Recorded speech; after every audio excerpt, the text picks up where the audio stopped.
Good morning, everyone. Today, we are going to talk about netiquette, especially in video conferencing, emails, and social networking.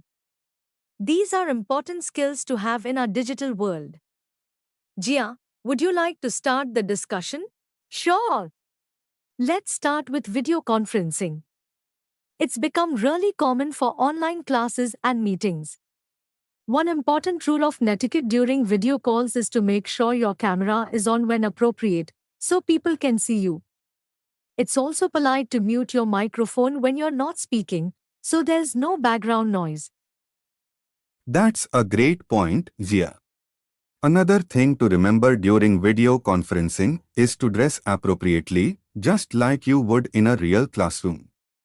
Also, make sure you are in a quiet place with no distractions so you can focus on the meeting or class. Yes, Rahul, and it's also important to pay attention and not multitask during a video call. We shouldn't be playing games or browsing the internet while in a meeting or class. It's respectful to give your full attention to the speaker. Absolutely, Shivam. Now, let's talk about emails. When writing an email, especially to a teacher or someone important, we should always start with a greeting like, "Dear," or "Hello," followed by the person's name.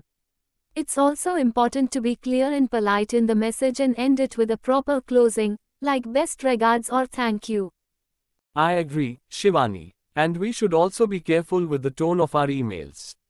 Sometimes, words can be misunderstood, so it's better to be polite and not use all caps, which might look like you're shouting.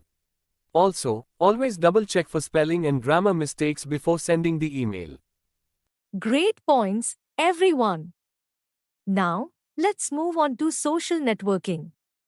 Netiquette on social media is just as important as in emails and video calls. We should always be respectful in our posts and comments. If we wouldn't say something in person, we shouldn't say it online. That's so true, Gia. And we should also be careful about the kind of information we share on social media. It's not safe to post personal details like a home address, phone number, or anything that could make us vulnerable to strangers. Yes, Rahul. Another thing to remember is to think before we post. Once something is online, it's there forever, and it can be hard to take it back. We should always ask ourselves if what we are posting is kind and necessary. And let's not forget about privacy settings. It's important to check and adjust our privacy settings on social media so that we control who can see our posts and personal information. This helps keep us safe online. Definitely, Shivani. In summary, whether we're on a video call, sending an email, or using social media, practicing good netiquette is all about being respectful, responsible, and safe.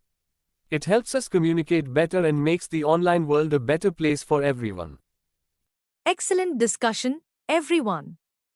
You've covered the key aspects of netiquette in video conferencing, emails, and social networking. Remember, how we behave online is just as important as how we behave in person. Keep practicing these good habits.